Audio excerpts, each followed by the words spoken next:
Don't let anybody make you think that God chose America as his divine messianic force to be a sort of policeman of the whole world. God has a way of standing before the nations with judgment, and it seems that I can hear God saying to America, you are too arrogant. And if you don't change your ways, I will rise up and break the backbone of your power.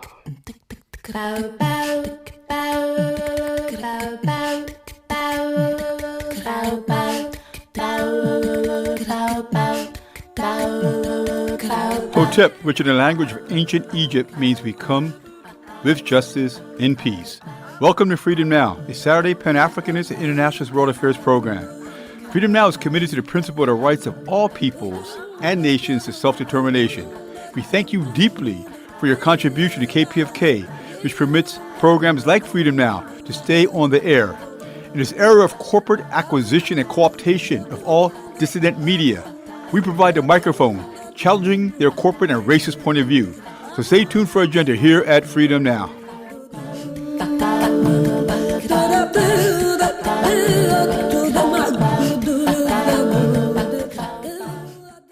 Fellas, I'm ready to get up and do my thing. I want to get into it, man, you know.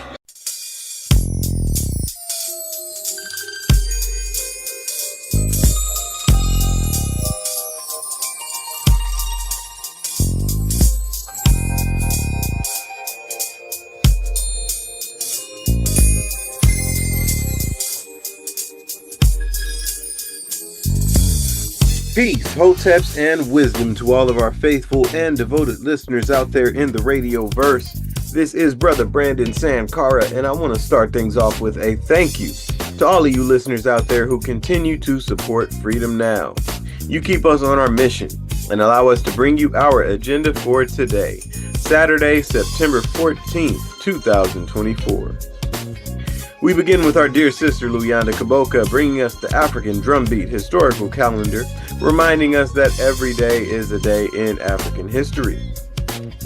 After that, we're going to hear a little taste of Malcolm X's speech on liberals, conservatives, and where we as black people fit in when it comes to voting.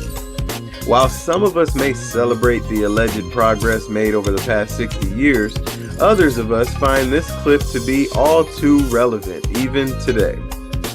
Then, author, historian, and professor of African American Studies at the University of Houston and Freedom Now co-producer Dr. Gerald Horne will be joined on the line by James West, lecturer in interdisciplinary societies and cultures at University College London.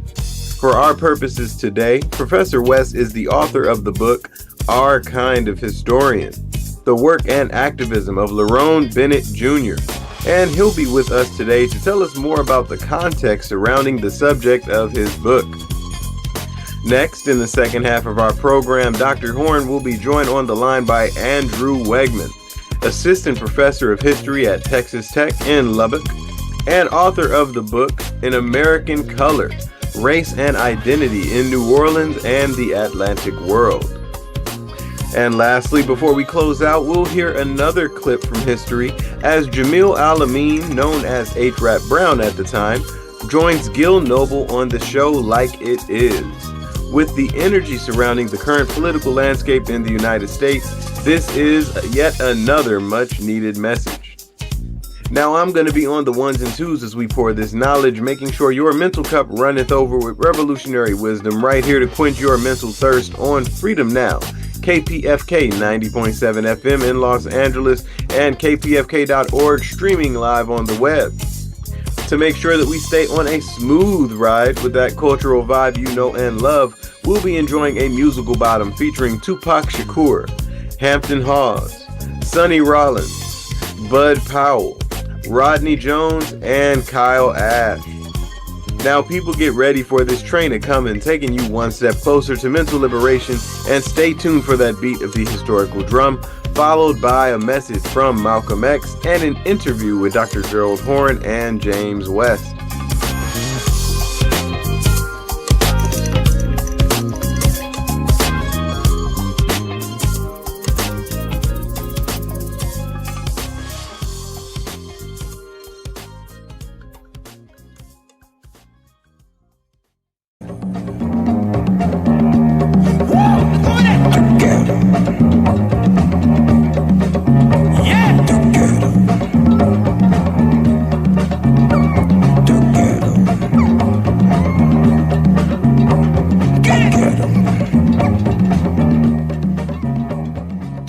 Greetings. This is the African Drumbeat Historical Calendar with Sister Luyanda Koboka here at Freedom Now, where every day is African History Day, not just February.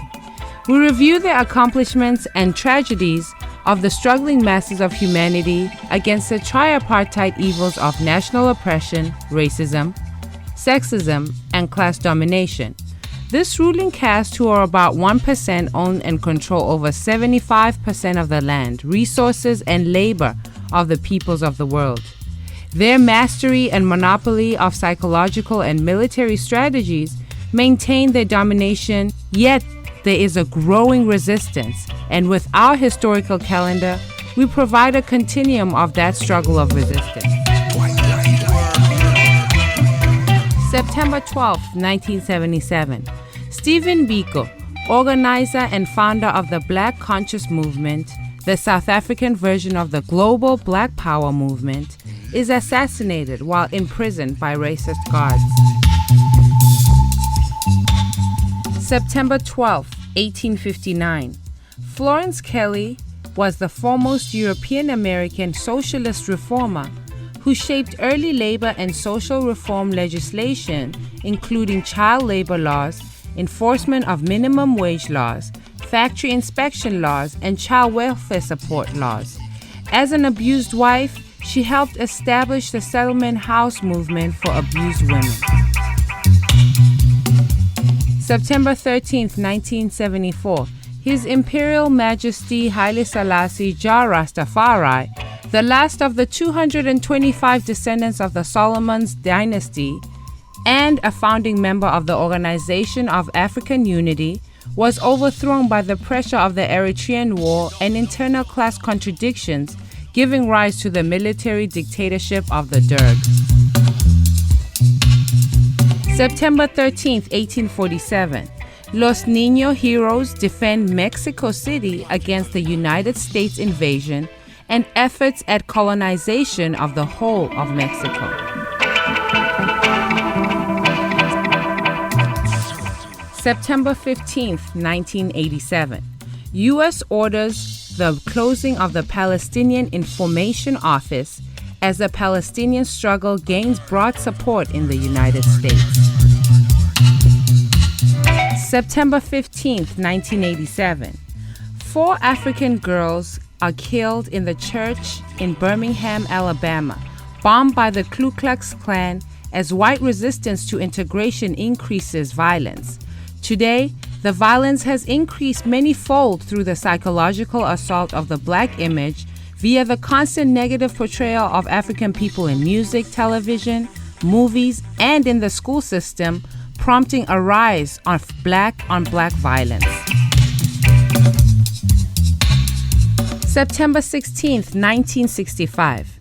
The National Farm Workers Association, UFWA, led by Cesar Chavez, calls their first strike, joining Filipino grape workers against Digririo Fruit Corporation.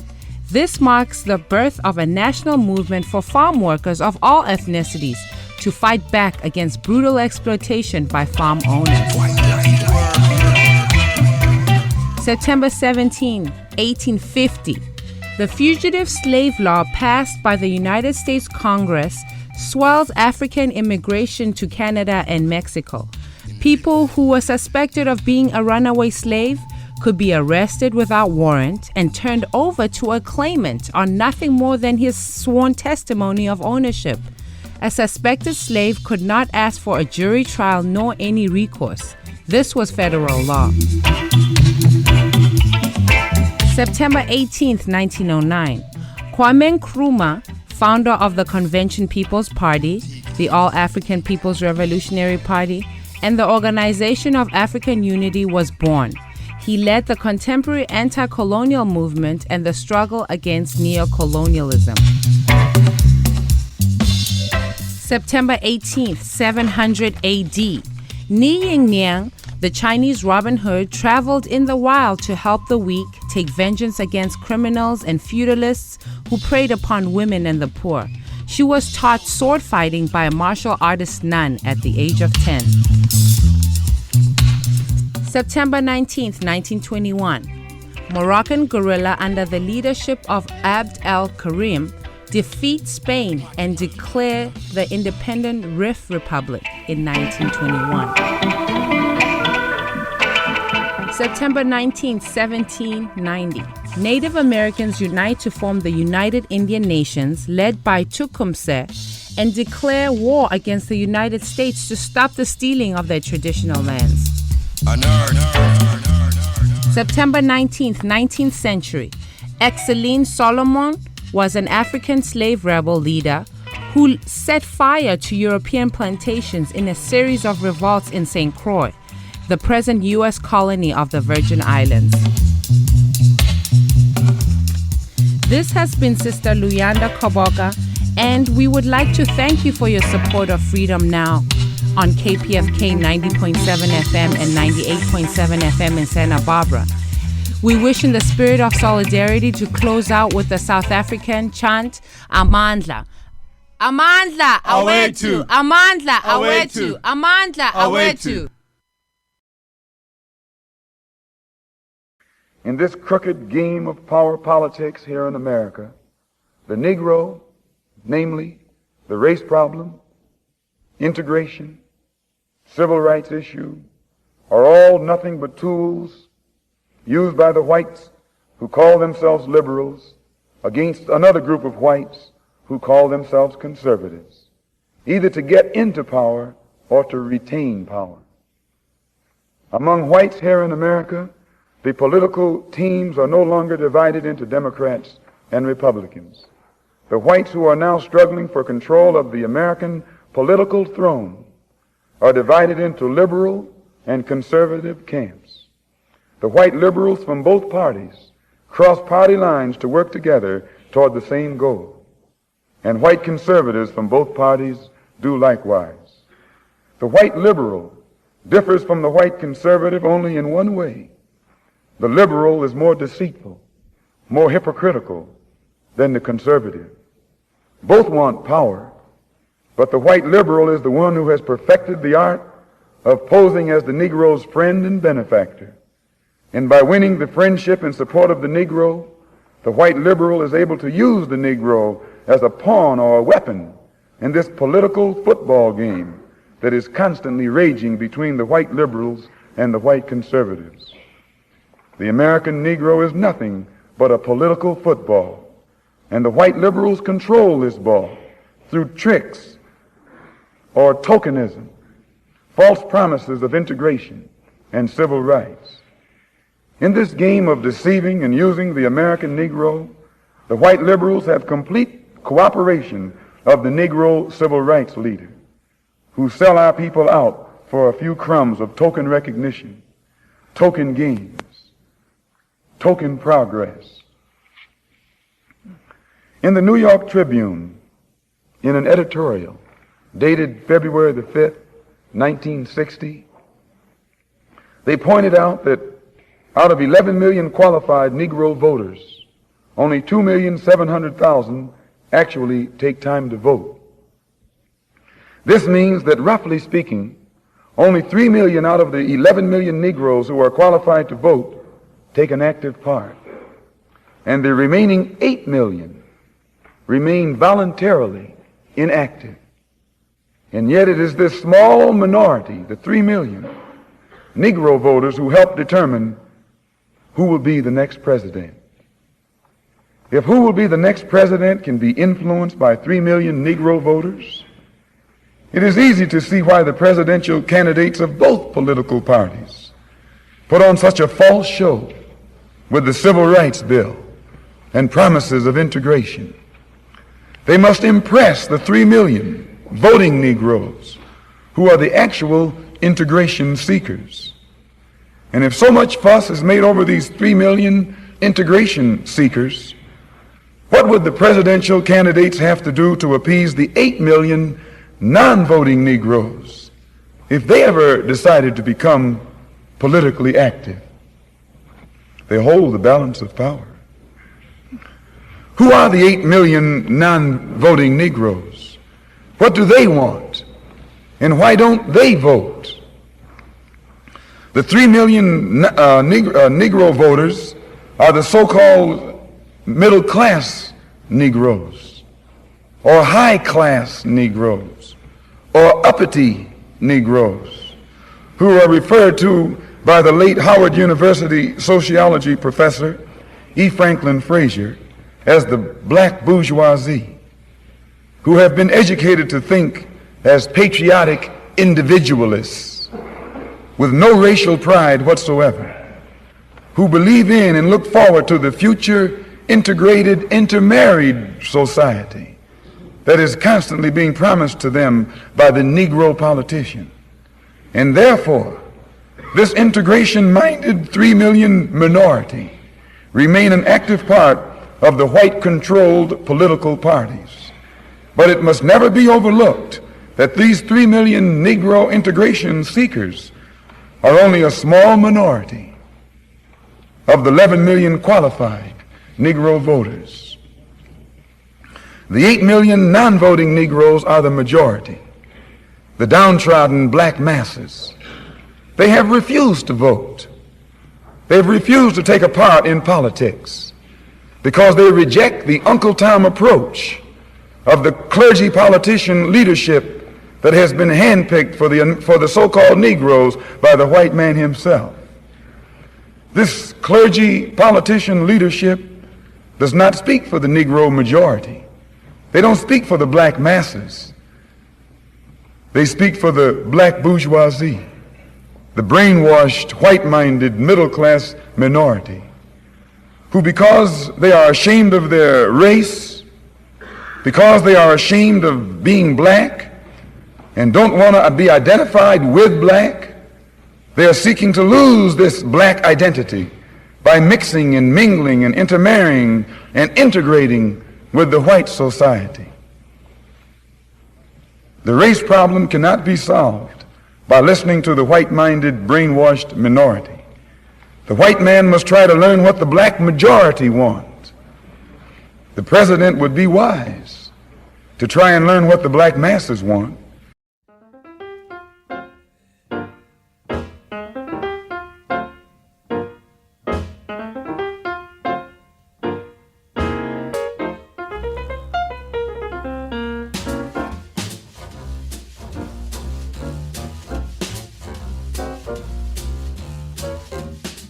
For KPFK Pacifica Radio Los Angeles, this is Gerald Horne, and with me on the line is James West, lecturer in interdisciplinary societies and cultures at University College London, and author of the book Our Kind of Historian, The Work and Activism of Lerone Bennett Jr. Thank you for joining us on Freedom Now, KPFK Radio Los Angeles, James West. Yeah, thanks for having me on. Thank you for joining us. So who was Lerone Bennett Jr. and why did you decide to write a book about him? So Lerone Bennett Jr. Is probably best known for his writing for Ebony magazine, which is one of the most popular black magazines of the last 100 years. He was the senior editor, in-house historian of Ebony for pretty close to 50 years, pretty much 50 years. And he used that as a platform to reach millions of African Americans with his writing, his historical writing. And then he also published a series of books through what became the Johnson Publishing book division, which was Johnson Publishing, the parent company of Ebony magazine, their in-house press. Probably his two most famous books for different reasons were Before the Mayflower, which was also his first book that he published, and that was became a very popular survey history of African American history. And then his last book, Forced into Glory, which focused on his opinions about Abraham Lincoln's relationship to Black America, to race, and what he saw as basically the mythology of Lincoln. Now, Forced into Glory was quite controversial in certain circles, insofar as it seemed to bring Lincoln down a peg or two, really going into some detail about his plans to emancipate and then deport the Black population to South America, to Central America, to Caribbean, to Africa. Talk to us about the reaction to Forced into Glory, particularly amongst the historical profession. Yeah, so it's an interesting book. It's not a particularly original book, at least for Bennett, because he makes functionally the same argument in a 1968 article in Ebony magazine called "Was Abe Lincoln a White Supremacist?" And he basically spends the next few decades trying to refine his thesis and to expand it. But he doesn't, Forced into Glory, when it comes out at the end of the 20th century, it doesn't really alter significantly his initial thesis in his original Ebony article, which was effectively Abraham Lincoln, this idea of Lincoln as the great emancipator, hides or obscures his quite racist attitudes, his paternalistic views towards African Americans, his kind of negotiation of some of the more racist strands of 19th century American political thought. And it was what he saw as a kind of broadside against the quote unquote Lincoln establishment, which was basically this, there's a kind of cottage industry around Lincoln and Lincoln's historical reputation. And there are a lot of more established kind of like capital A academic historians who were very upset with this portrayal, predominantly, although not exclusively, white historians. And one of their main lines of attack against Bennett was that he wasn't a professional historian, he wasn't an academically trained historian, so his use of sources and the way that he constructed his argument was, significantly biased. I think the response to Forced into Glory when it came out says a lot, or just as much, if not more, about the state of the historical profession, more so than Bennett's own writing. I think the arguments that Bennett puts forward in Forced into Glory, it's a 600 plus page book, are remarkably similar to his initial thesis, which he puts forward in the 1960s. And that initial article really launches Bennett into the kind of, onto the radar of a lot of white Americans for the first time, because it's hugely controversial. It has this big backlash. There's like a series of op-eds in the New York Times talking about the controversy of this article. Whereas the response to Forced into Glory, there's a backlash, but also there is an effort, or at least a perceived effort, to ignore the book. So it's not really reviewed in a lot of academic journals, at least for a while. And Bennett himself sees this as kind of almost like a conspiracy of silence around the book and the arguments that he's trying to make. But yeah, I think it says a lot about, particularly by the end of the 20th century, you have this kind of split emerging between what people see as professional historians or like academically trained working within the academy historians, and then historically in the Black community, people who would be described more as popular historians who maybe aren't academically trained at a postgraduate level to be practicing historians, but they are people who are seen as community historians who are very well versed in the history and culture of Black life, and that's the position that they write from. So yeah, it kind of illuminates that tension, really. I recall seeing on television a kind of show trial of Lerone Bennett Jr.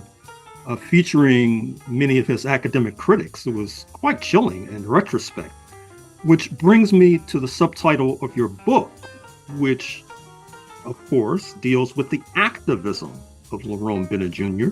with regard to the Black Power movement, with regard to the Institute of the Black World, the Black Arts movement, the Black Panther Party. Talk to us about that.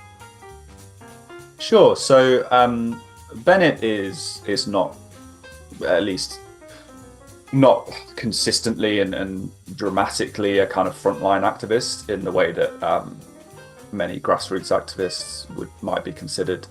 He is someone who was involved in marches and protests. He was arrested multiple times in Chicago for sit-ins, for example, once the freedom movement reached Chicago. But he's someone who primarily thought about activism, at least his own personal activism, through an intellectual lens.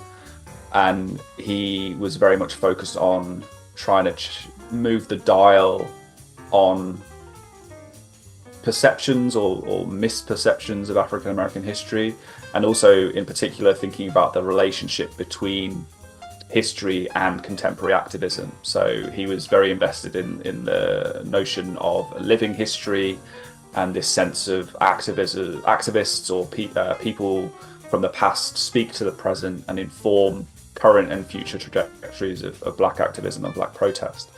And he's someone who is kind of flirting around some of the, particularly in the 60s and 70s, some of the era's most interesting and influential Black-led organizations, think tanks, institutions. So one really good example is his relationship with the Institute of the Black World, which was born out of Atlanta, Vincent Harding and a group who were initially affiliated with the Martin Luther King Center and then kind of split off and did their own thing. Really becomes this incredibly influential think tank for Black intellectuals across the spectrum. And Bennett's one of the founding members of the Institute. He is very heavily involved in its early phase. He writes what I guess is the counterpoint to a white paper. I think the IBW describes them as black papers, talking about the challenge of blackness intellectually. So yeah, he's someone who we might not think about as an activist in a more conventional sense, although he does participate in frontline activism at some points. But yeah, he is someone who views his activism primarily through ideas about Black history, Black intellectual thought, and that relationship between Black politics and kind of concepts of Black identity and contemporary forms of protest and activism. Now, finally, James West, lecturer in interdisciplinary societies and cultures from University College London, author of the book Our Kind of Historian, The Work and Activism of Lerone Bennett Jr. You've also published on the Black press in Chicago. Talk to us about that work. Sure. So I think a lot of the work, the research that I do is framed around histories of the Black press and then histories of Black Chicago. So this biography of Bennett is in many ways a extension of my first book, which focused quite specifically on Bennett's writing in Ebony and the kind of influence of his historical writing within African American communities across the country. And then I've also written about the Black press in Chicago through a kind of spatial lens, thinking about the relationship between Black press buildings and the larger history of Black print culture and activism in Chicago. So yeah, that's something that I'm continuing at the moment. I'm involved in the Black Press Research Collective with Professor Kim Gallen at Brown University. So we're currently working on a couple of really exciting projects leading up to the bicentennial of the Black Press in 2027. One of those was an edited collection which brings together some of the leading scholars of the Black Press, writing about the last 200 years of Black periodicals in the United States, and the thinking about that through the lens of religion, sexuality, protest and politics, and other things. So yeah, that's a bit more about kind of the broader work that I'm involved in, and yeah, particularly if anyone is interested in learning more about the Black Press, I'd recommend trying to search for the Black Press Research Collective, which is a good starting point. Well, we look forward to that 2027 book with eager anticipation. Professor West, author of the book Our Kind of Historian, The Work and Activism of Lerone Bennett Jr. Thank you for joining us on Freedom Now, KPFK Radio, Los Angeles. Thanks for having me.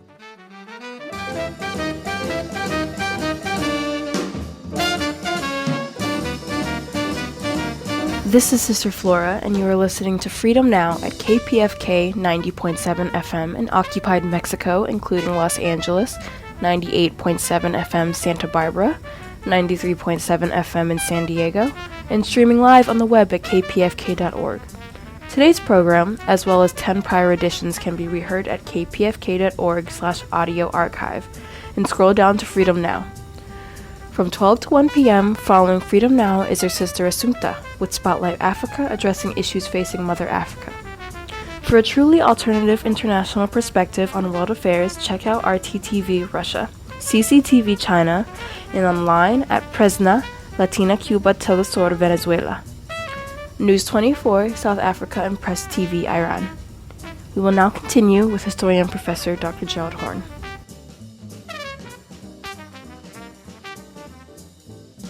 Welcome back here to Freedom Now. We're going to keep this train moving and send you back over to Dr. Gerald Horne, who's being joined by Professor Andrew Wegman. Take it away, Dr. Horne. For KPFK Pacifica Radio, this is Gerald Horne, and with me on the line is Andrew Wegman, Assistant Professor of History at Texas Tech in Lubbock, and author of the book An American Color: Race and Identity in New Orleans and the Atlantic World. Thank you for joining us on Freedom Now, KPFK Los Angeles, Andrew Wegman. Thank you very much. I'm honored to be here. Thank you very much. And we're honored to have you. So why did you write this book, An American Color?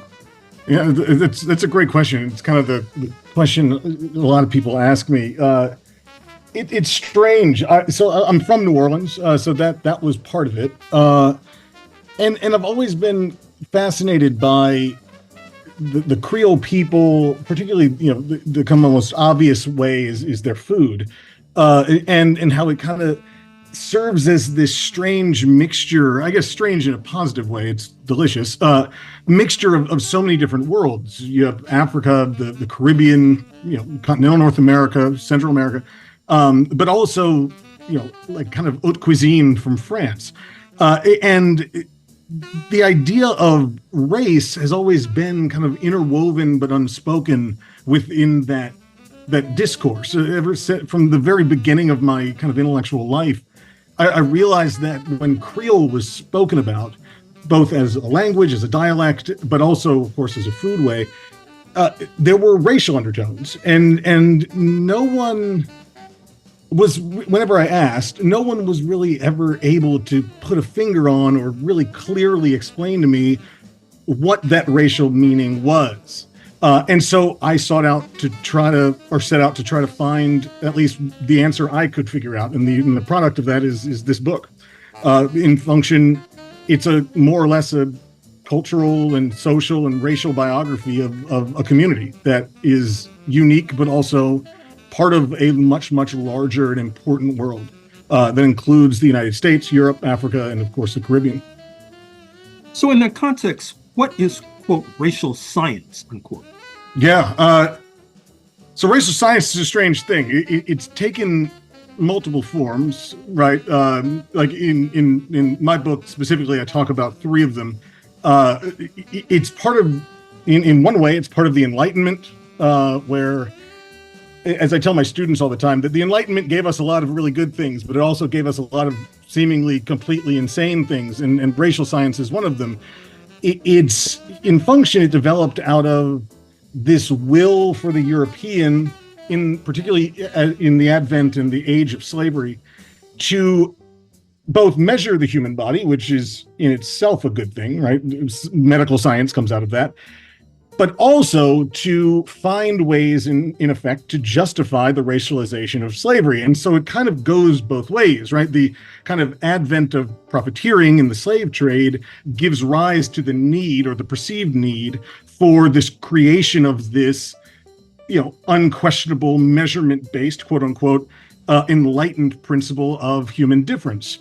At the same time, that the creations of that kind of field, right, of that quote unquote measurements-based scientific quote unquote idea of human difference then turns around and justifies slavery itself. And so what we end up seeing is both this expansion economically of slavery, but also this expansion of this kind of intellectualism that was attached to the human body. And the easiest way for humans, particularly Europeans, to explain that difference was to use Enlightenment science and Enlightenment language to talk about how and why Africans were better suited for enslavement, were in some ways hypersexual, obviously, intelligently inferior to Europeans, right? Because that would justify their enslavement as well. But what's interesting about this, beyond just the kind of shocking racism of it, is it makes its way into social discourse, which is what I kind of try to show in the first two particular chapters of the book, that under the French and the Spanish, it takes on different meanings. The French kind of act as though there's this interim between whiteness and blackness, but their laws and their language don't allow for it, while the Spanish develop the language. And so you have this idea where blackness and whiteness are seen as categorical binaries, right? That if you are black, period. If you are white, period. And there are, scientific ideas behind that, intellectual ideas behind that, sexual ideas behind that, and of course, legal ideas behind that. But the Spanish created nomenclature for it, which is bizarre, but at the same time, it also basically verifies it in law. And so we stop seeing it as a racial science, and it becomes this kind of like social racism, or what I like to call is racialism, right? The creation of like a racial system. The third kind of way it comes up is in the 1850s of all things, with ethnography, right? And like Josiah Nott and the belief of mulatto hybridity, where people who are of mixed race are seen as sterile, as mixtures of two different species, like a mule. And what that does is it creates this primarily pro-slavery argument based on, at least as far as Nott was concerned, who was a surgeon out of Mobile, it's based on medicine. And so the average American is going to read about this idea that mulattoes are, a hybrid creation of two species. Although they could look out their window and realize that's not true, they're hearing it from a scientific perspective. And so it gets ingrained in kind of the image archive and the zeitgeist and the language of the time. So the simple answer is it's a very pernicious and dangerous idea that has existed certainly in this country, but also the Atlantic world for 250, 300 years, easily. So what role does Catholicism play in your book? We know that New Orleans is and has been a citadel of that particular faith. Indeed. So Catholicism plays a really interesting role because it's kind of twofold and more or less not really related to each other. It's rather strange. So the Catholic Church as an institution, for better or worse, is very, very good at keeping records. And so racial identity was effectively ascribed to somebody at birth when they were baptized, right? So soon after birth. And what we see is an active discourse that starts developing around this kind of Catholic tradition of recording baptisms and who your parents were in your baptism certificate and what your race was in the baptismal certificate. And we see that this changes. People could petition the church to change their racial identity. So we see, for example, instances of somebody who was born of a white father and a black mother being listed as a mulatto in 18 or 1770s New Orleans. And then in the 1790s, they petitioned to be referred to as a quadroon or something, or even an octoroon, claiming that their mother was more white than originally known. And so the Catholic Church as an institution kind of becomes this, it's not legal, of course, right? But kind of this semi-legal idea of, or space in which race is literally actively negotiated by generations of Creoles. that's facilitated by the fact that Catholicism itself was, along with the French language, along with a rootedness, an idea of being a native of a space, or in this case, New Orleans. Catholicism was one of those kind of totems that defined a Creole. So a Creole had to be Catholic. It's not that they wrote this down, it's just that all of them were. And it's because they belonged to this institution that allowed them to strangely and semi-privately, semi-publicly acknowledge their kind of mixed raceness, I suppose, but also their rootedness in the New Orleans space, right? They were baptized and born in New Orleans, and so their baptismal record roots them here, but also establishes them as this kind of liminal racial category. So it's a really strange thing, because Catholicism, the dogma of Catholicism, doesn't really come up, right? So like transubstantiation and things like that, intercession of the saints, doesn't really come up when it comes to Creolehood. But the Catholic institution, the existence of the church, and the membership of the people in that church is critically important to their personal and communal identities. Now, that raises another question. Your book concerns heavily, quote, free people of color, unquote. Yeah. And my question is, how did this group fare comparatively under French rule, Spanish rule, and the U.S. period, which continues to this very day? Right. That's an excellent question, because it's difficult for it to be a simple answer, I guess. And it's because there's a kind of baseline foundation of abject and non-negotiable racism that exists in the entire thing, right? So from the very beginning, even functionally to this very day, the idea of whiteness being something that empowers, that privileges, it has existed, does exist, and unfortunately will continue to exist. And we see that in the French, in the Spanish, and of course in the Americans. But the way that these people are treated varies drastically, and it's for several reasons. The main reason, at least when it comes to why, for example, in the French period they were treated particularly different from the Spanish, is the lack of language for them. Not insofar as they didn't speak French, they did. It's the French language in the 18th century did not necessarily, certainly in the 17th century, did not have a racial language to explain who they were, right? Because the people I'm writing about, at least, are both free people of color, but they're also something more than that. They're people who are not African born. In almost all cases, they're one generation removed from slavery to begin with. And so they don't have this kind of social and certainly legal stain of slavery, as it were, attached to them. And so what we see is this development of this kind of social, I guess you could call it identity, in which they start actively negotiating this distance between themselves and Black people, right? Particularly enslaved Black people. And the French start to recognize that, but they, again, don't have a language for it. And so they're still lumped into this same kind of aggregation of non-white, right? It's under the Spanish that they get the name mulatto, for example, right? In contravention to Negro and Negro, right? And the words Quarteron and Octavon start to come into existence.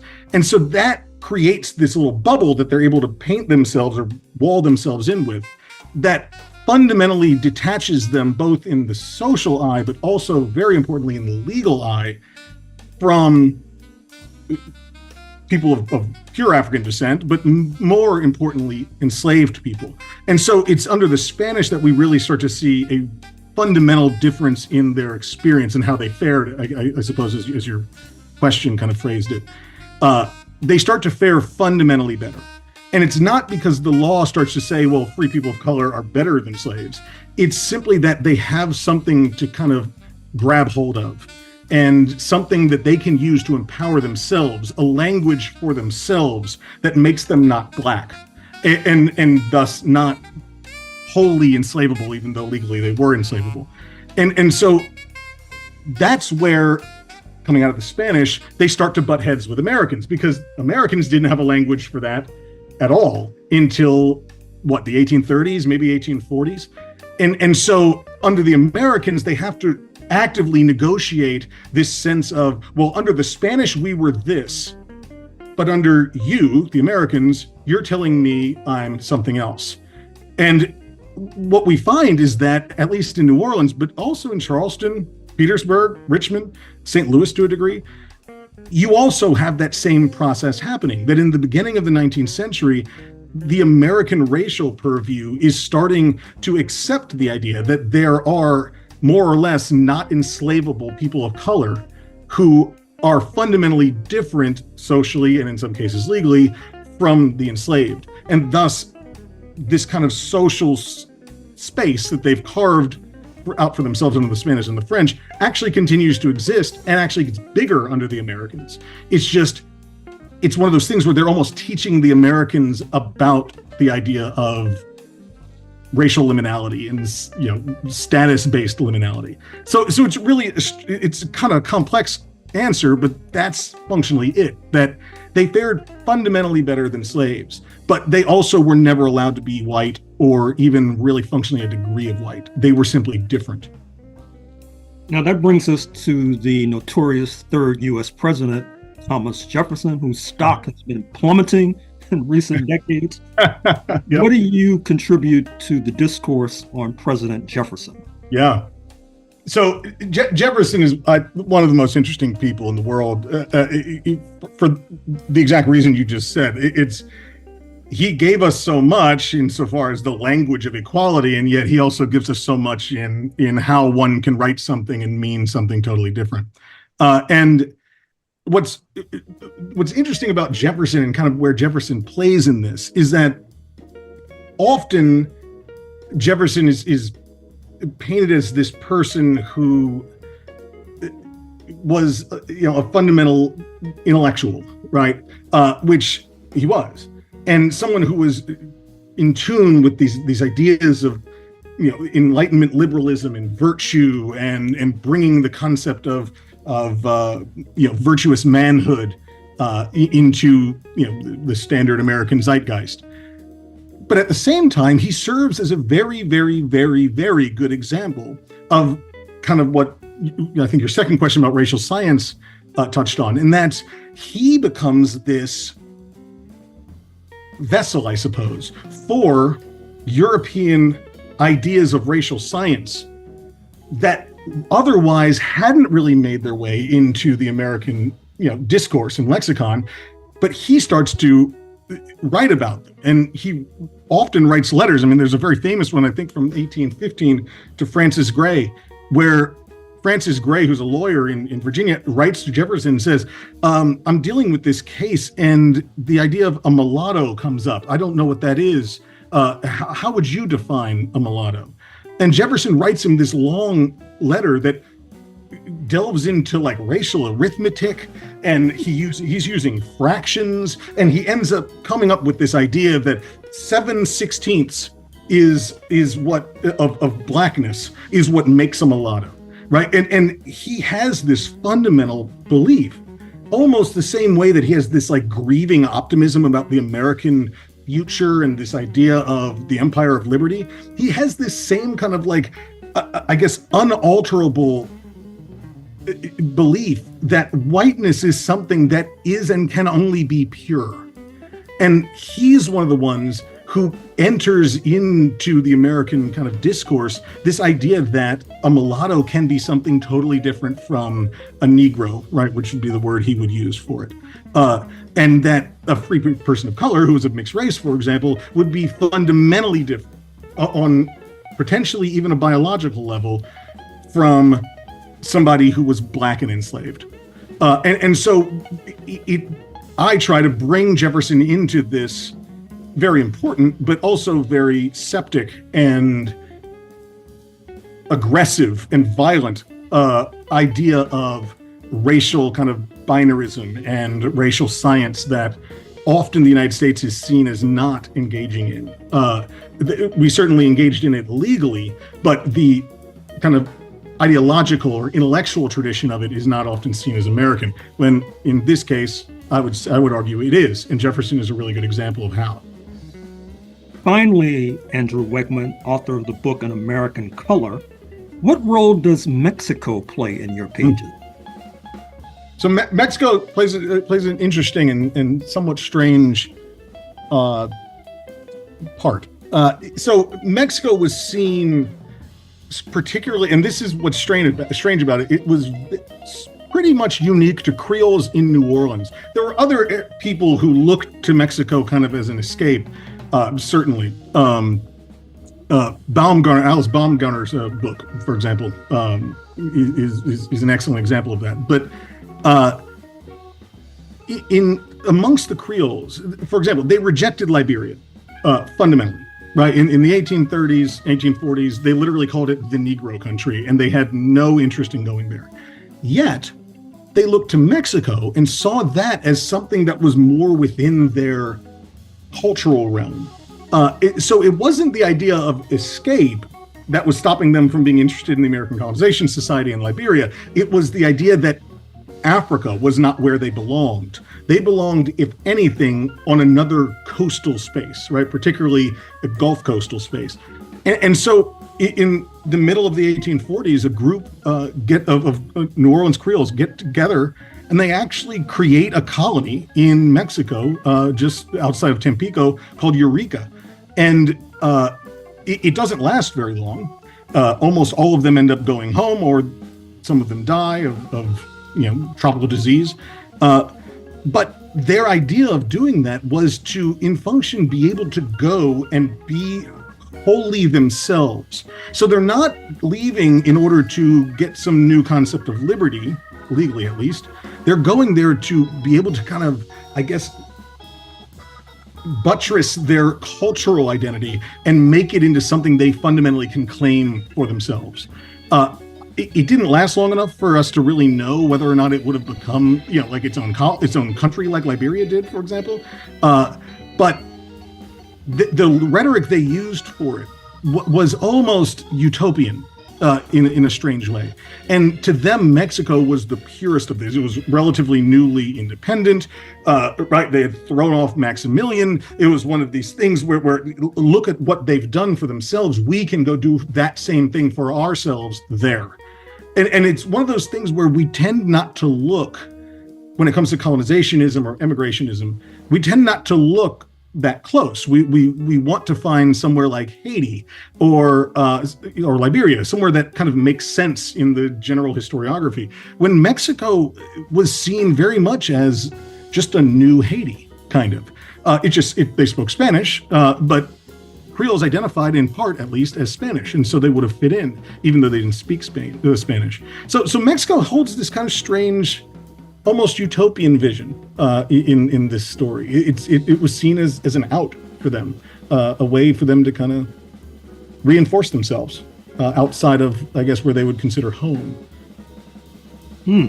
Well, I'm afraid we're going to have to leave it there. Andrew Wegman, Assistant Professor of History at Texas Tech in Lubbock, author of the book, The American Color, Race and Identity in New Orleans and the Atlantic World. Thank you for joining us on Freedom Now, KPFK, Los Angeles. Thank you very much. Appreciate you.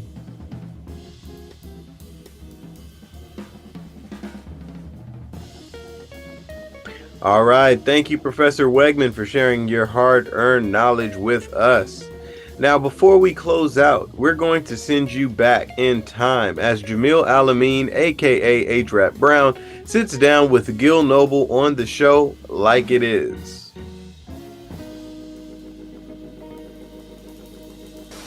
What about politics? Where do black people fit into the political spectrum right now? Or should they at all? Well, politics as defined by the geographical and influential spheres of this country is irrelevant to black people and is irrelevant to the masses of people. The vote has been used as a tool of oppression against black people. I mean, Camus raises a very good point when he says, what better way to enslave a man than give him the vote and call him free? See, it does not profit black people or poor people anything to have the vote and not be able to select the candidates who they want to choose. Now, how can you choose between Lyndon Johnson, Nixon, Agnew, Wallace, and Humphrey? There is no choice. Evil is evil. There's nothing in between that.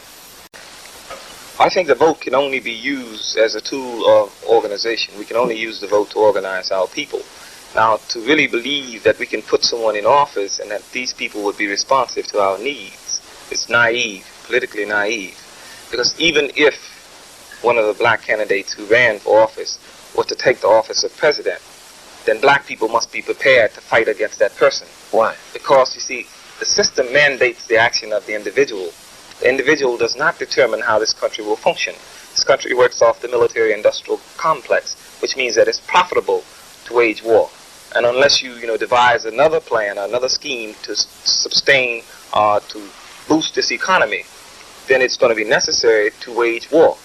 Whether, a black individual is in office or a white individual is in office. Well, so we're talking about a complete a change in system. If Mr. Cleaver did win the election, don't you think that he could have conducted the presidency in a unique manner that may not be, compromising to the system you speak of? No, because, as I said, the system dictates the response of individuals. See, individuals do not influence politically, economically, or socially. I see. The attitudes or functioning of the system.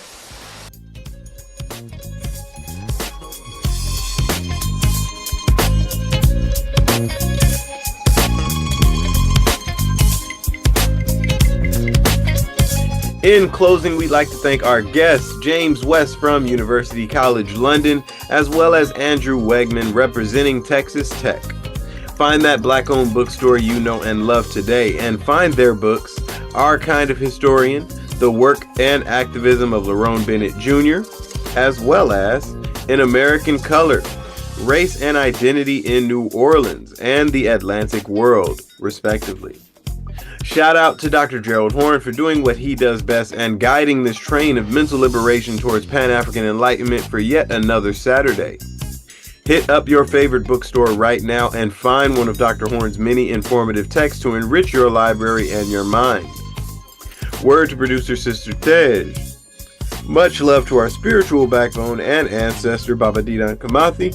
And more love to Sister Luyanda Kaboka for giving us the African Drumbeat historical calendar for the week.